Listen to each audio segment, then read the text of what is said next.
Assalamualaikum warahmatullahi wabarakatuh. Halo Sobat Edukasi. Pada kesempatan kali ini kita akan membahas tentang kurikulum, mulai dari konsep dasar, karakteristik, komponen kurikulum, hingga pengembangan dan penyusunan bahan ajar dalam pembelajaran. Bersama saya telah hadir narasumber kita pada podcast kali ini. Halo Kak. Hai Kak. Kenalin dulu dirinya Kak. Nah baik Kak, sebelumnya terima kasih sudah memberikan saya waktu. Nah perkenalkan, nama saya Melana Nadia. Saya mahasiswi Universitas Negeri Padang, Prodi Pendidikan Pancasila dan Kewarganegaraan dengan NIM 24052079. Nah pada podcast ini saya akan berbagi sedikit pemahaman terkait kurikulum dan bahan ajar dalam pembelajaran, mulai dari konsep hingga penyusunan bahan cetak. Oh ya Kak, biar kita nggak kaku-kaku amat nih Kak. Diminum dulu Kak. Ya Kak, makasih ya. Iya Kak. Kalau boleh tahu kakaknya sekarang udah semester berapa? Oh iya, saya masih tergolong mahasiswa baru. Saya masih semester 3 Kak. Sejauh ini gimana rasanya udah di semester 3 ini Kak? Nah, kalau dipikir-pikir, kalau dibandingkan dengan berbagai tingkatan lah ya Kak ya. Semester 3 ini masih tergolong banyak celah, masih banyak ruang untuk main-main gitu loh. Nah, tapi mungkin kesulitannya itu pas semester akhir-akhirnya, karena masih ini banyak tugas-tugas akhir, tugas project, ya seperti itu lah Kak kalau di semester 3. Apa sih yang buat kakak bertahan sampai sejauh ini, yang bikin kakak yakin gitu? Sedikit cerita, jurusan ini adalah pilihan pribadi saya dan ini pilihan pertama. Nah, saya adalah orang yang bertanggung jawab atas pilihan saya dan ya saya suka PPKN. Wah, kakaknya mantep banget.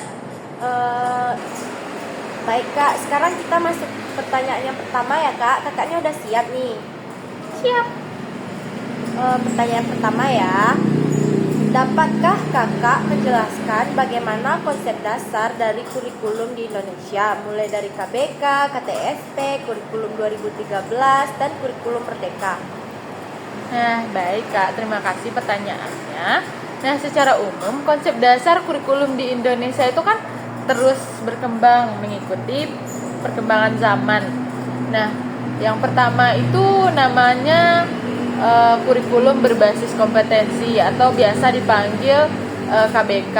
Itu kurikulum yang menekankan kepada kemampuan kompetensi peserta didik, bukan hanya penguasaan materi, tapi di situ memang lebih ke kompetensi, ada tesnya gitu loh Kak. Nah, selanjutnya itu ada KTSP, yang mana itu kurikulum yang sekolah itu memiliki kewenangan lebih gitu dalam mengatur kurikulum sesuai dengan kondisi dan potensi daerahnya masing-masing.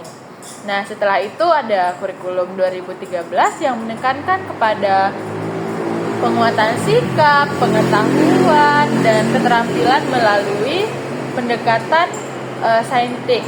Selanjutnya kurikulum yang ada sekarang yaitu kurikulum Merdeka. Itu kurikulum yang lebih fleksibel.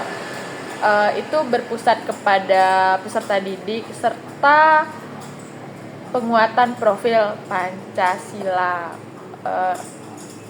Di kurikulum Merdeka ini tuh banyak hal-hal baru yang berbeda dari kurikulum sebelumnya. Kurikulum ini memang lebih fleksibel, bagaimana siswa itu lebih ditekankan, lebih mandiri gitu loh, nggak cuman disuapin oleh gurunya.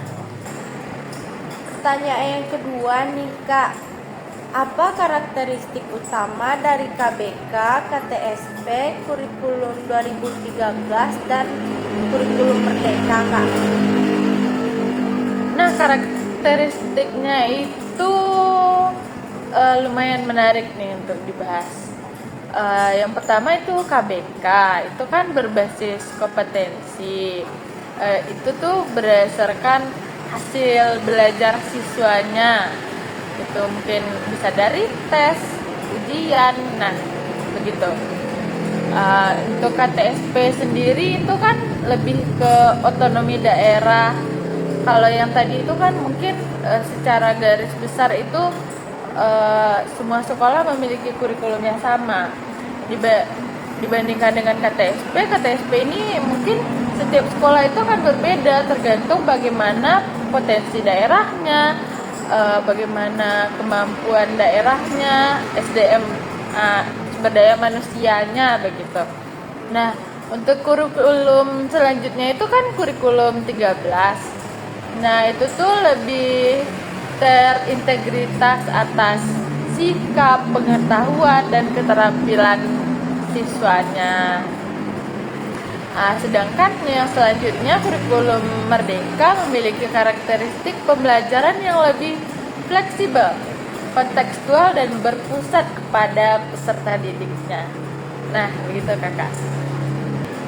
Kita lanjut ke pertanyaan yang ketiga ya. Masih fokus? Ngopi dulu nggak sih? Nah, boleh.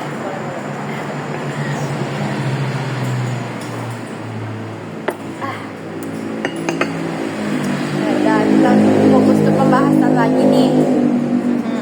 Apa saja sih komponen utama yang terdapat dalam kurikulum itu, Kak? Nah, komponen utama dalam kurikulum itu mungkin tujuan dari pembelajaran, materi, isi pembelajaran, metode, dan strategi pembelajaran, serta evaluasi. Nah, keempat komponen ini itu sangat penting, tidak bisa ditinggalkan satu sama lain. Empat komponen ini akan ada kaitannya terkait gitu. Jika salah satu komponen itu tidak berjalan dengan baik, maka pembelajaran itu tidak akan berjalan dengan optimal. Seperti mungkin kalau tidak jelas tujuan pembelajarannya, materi atau isinya itu mau dibawa kemana, metodenya itu akan bagaimana, dan apa evaluasinya. Nah, itu kan saling terkait gitu, Kak. Mungkin Oke, lanjut Kakak ke pembahasan selanjutnya ya. Bagaimana peran kurikulum dalam pengembangan bahan ajar? Oke, Kakak. Sebelumnya bahan ajar itu patokannya ada pada kurikulum. Nah, bagaimana peran kurikulum dalam pengembangan bahan ajar? Ya, kurikulum itu adalah dasar utama dalam pengembangan bahan ajar.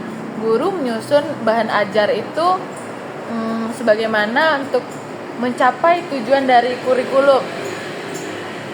Dengan demikian, bahan ajar itu dikembangkan dengan kompetensi, tujuannya ingin dicapai peserta didik. Jadi, kurikulum ini adalah dasar bagaimana penulisan bahan ajar. Nah, guru kan menyusun bahan ajar itu berdasarkan dari tujuan pembelajaran dan materi yang ditetapkan dalam kurikulum tersebut. Nah, dengan demikian bahan ajar itu dikembangkan akan sesuai dengan kompetensi yang ingin dicapai oleh peserta didik, itu memang diatur dalam kurikulum. Jadi bahan ajar itu memang sangat terkait gitu Kak dengan kurikulum. Bagaimana kurikulum itu, maka harus mencapai itu gitu loh bahan ajar tersebut. Kita udah bahas soal bahan ajar nih. Apa sih tujuan dari penulisan bahan ajar dalam pembelajaran? Oke, seperti yang sudah saya bahas sebelumnya, tujuan dari penulisan bahan ajar kan untuk membantu proses untuk mencapai tujuan dari kurikulum. Dengan adanya bahan ajar itu akan lebih terarah, lebih efektif. Ibaratnya bahan ajar ini akan mempermudah untuk mencapai tujuan dari kurikulum. Dengan bahan ajar guru akan terbantu menyampaikan materi serta membantu peserta didik agar lebih mudah memahami materi pembelajaran. Bahan ajar itu membantu guru dalam menyampaikan materi serta pembelajaran baik secara mandiri maupun dengan bimbingan guru. Bahan ajar itu kayak hal yang melengkapi gitu loh, membantu mengarahkan. Bahan ajar itu memang tujuannya membantu tercapainya kurikulum tersebut. Oh iya Kak, sekarang kita bahas bagaimana pemanfaatan sumber belajar atau referensi yang baik dalam mendukung pelajaran.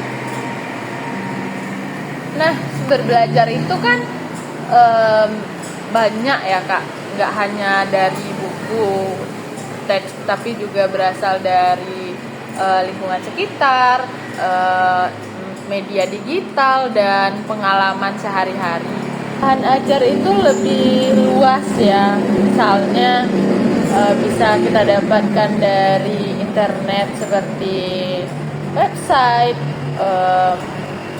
kita bisa dapatkan jurnal online atau berita-berita koran online. Itu kan banyak sekali ya referensi untuk belajar itu. Nah, pemanfaatan sumber belajar yang tepat akan membuat pembelajaran itu lebih menarik, lebih gampang dimengerti, dan sesuai dengan kehidupan peserta didik. Begitulah Kakak. Wah, kita udah terlalu fokus nih Kak bahas-bahas soal kurikulum sama bahan ajar. Sampai lupa sama minumannya Kak. Iya lagi. Minum dulu. Iya. Sip. Cheers. Mantap. Udah bisa fokus lagi Kak. Ya udah, next pertanyaan terakhir nih buat Kakak. Bagaimana langkah-langkah dalam menyusun bahan ajar cetak yang baik? Pengetahuan saya, menyusun bahan ajar itu kita mulai dari memahami kurikulum dan tujuan pembelajaran. Nah, setelah itu materi akan disusun secara sistematis menggunakan bahasa yang sederhana, mudah dipahami, serta dilengkapi dengan contoh-contoh. Nah, penyusunannya itu pastinya akan melihat juga jenjang pendidikan dari peserta didiknya. Dengan demikian kan bahan ajar bisa digunakan secara efektif dalam membantu proses pembelajaran. Wah, nggak kerasa nih, udah habis pertanyaannya Kak. Nah, terima kasih ya Kakak atas penjelasannya yang sangat mudah dipahami dan sangat jelas. Dari podcast ini kita dapat belajar bahwa kurikulum dan bahan ajar itu memiliki peran yang penting ya Kak. Semoga pembahasan ini bermanfaat bagi para pendengar. Saya selaku presenter pamit undur diri. Wassalamualaikum warahmatullahi wabarakatuh. Bye bye.